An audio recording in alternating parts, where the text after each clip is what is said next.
ایک ایک کر کے کتنے دوست رخصت ہو گئے۔ مظفر صاحب سے تعلق 1965 میں شروع ہوا تھا، جس زمانے میں ہم اندور میں تھے۔ مظفر صاحب سیہور میں ملازم تھے، غالباً جنگلات کے محکمے میں۔ اس کے بعد یہ بالکل اتفاق ہے کہ جامعہ سے وابستگی ہم دونوں کی ایک ساتھ شروع ہوئی۔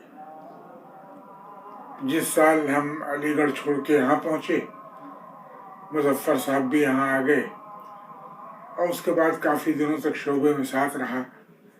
پھر وہ کلکتے چلے گئے، اور ظاہر ہے کہ وہاں سے ریٹائرمنٹ کے بعد وہ آئے،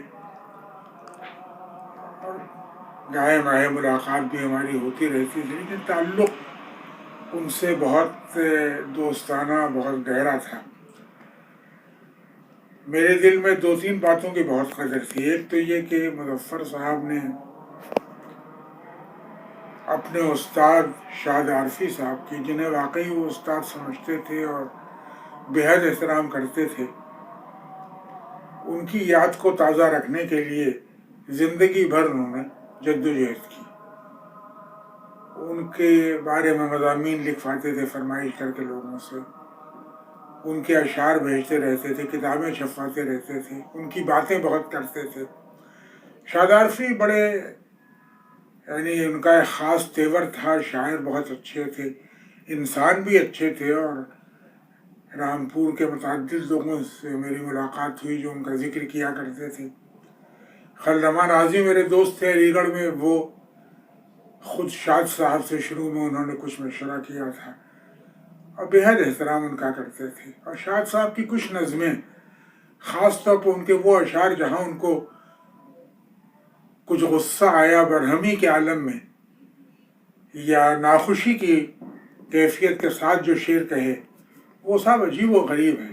جبل پور کے فسادات پر تو ایسی مارکے کی نظم ہے، ابھی جبل پور جل رہا ہے، یا رامپور پر جو ان کی بہت سی نظمیں ہیں، ان لوگوں کے بارے میں جنہیں وہ پسند نہیں کرتے تھے، طبقاتی فرق کی وجہ سے، یا بہرحال ان کا خیال یہ تھا کہ وہ لوگ بظاہر جو باعزت زندگی گزار رہے ہیں اس کے پیچھے کتنے اندھیرے اور کتنی کہنا چاہیے کہ عجیب و غریب باتیں چھپی ہوئی ہیں۔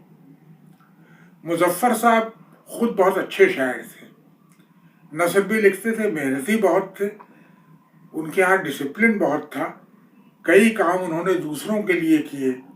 مجھے خیال یہ ہے کہ اس بات کا کہ واقعی وہ اگر ان کے نام سے وہ چیزیں شائع ہوتی تو شاید بہت اچھا ہوتا، لیکن بہرحال مظفر صاحب نے کوئی شکوہ اس کا نہیں کیا، لیکن کئی کام انہوں نے ایسے کیے جس میں خاصا وقت انہیں دینا پڑا، اور ظاہر ہے کہ جن لوگوں کے لیے کیا وہ تو ایک طرح کی احسان فراموشی، ان کو شاید خیال بھی نہیں آیا کبھی ان باتوں کا۔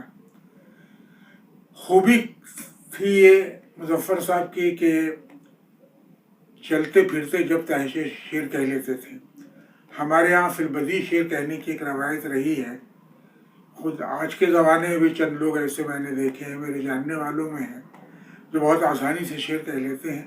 مظفر صاحب کی خوبی یہ تھی کہ وہ نہ صرف آسانی سے شعر کہتے تھے، نئی نئی زمینیں ایجاد کرتے تھے، ان کا ذہن بہت خلاق تھا، بہت عمدہ زمینیں وہ وضع کرتے تھے، ردیف قافیہ ان کا اپنا ہوتا تھا، یہ نہیں ہوتا تھا کہ کسی کے دکھائے ہوئے راستے پر وہ اچانک چل پڑیں، اور بہت عمدہ شعر نکالتے تھے نت نئی زمینوں میں۔ کبھی کبھی یہ خیال مجھے ضرور ہوتا تھا کہ وہ زیادہ کہتے تھے شعر، وہ نثر بھی لکھ سکتے تھے، اور اس کے علاوہ ظاہر ہے اگر اشعار کہنے میں تھوڑی سی وہ کہنا چاہیے کفایت سے کام لیتے، تکلف سے کچھ کام لیتے، شاید وہ سطح دوسری ہوتی، لیکن بہرحال ان کو قدرت حاصل تھی شعر کہنے پر، اور بہت عمدہ شعر کہا کرتے تھے۔ اچھے شعر ان کی ہر غزل میں نکل آتے تھے، بہت ہموار غزل ہوا کرتی تھی۔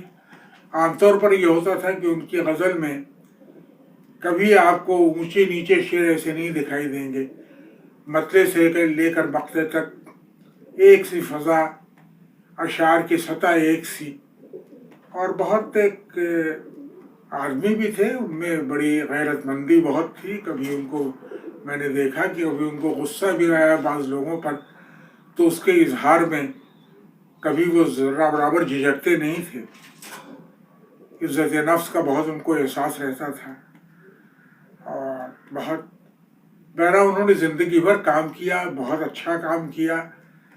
تعداد کے لحاظ سے ان کی کتابیں اتنی ہیں کہ واقعی بہت سے لوگوں نے تو اتنی کتابیں پڑھی بھی نہ ہوں گی. اور مجھے افسوس ہے جو اچانک ان کے انتقال کی خبر ملی، لیکن اس سے پہلے اولاد بہت لائق تھی ان کی. ان لوگوں نے محنت کر کے مظفر صاحب کے مجموعے کلیات کی شکل میں میرے خیال میں ان کی ساری شاعری شائع ہو گئی ہے، اور ہمیشہ وہ احترام کی نظر سے، محبت کی نظر سے دیکھے جائیں گے.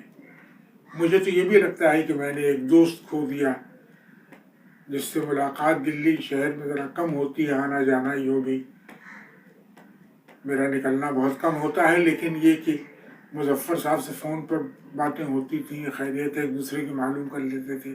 اچھا لگتا تھا کہ ہم لوگ ایک وقت ہی میں، ایک ہی زمانے میں سانس لے رہے ہیں، اور جب چاہیں ایک دوسرے سے مل سکتے ہیں، ایک دوسرے کو دیکھ سکتے ہیں. ان کا چلا جانا میرے لیے ایک ذاتی سانحہ بھی ہے، اور میرا ادب کا نقصان تو ہے ہی ہے.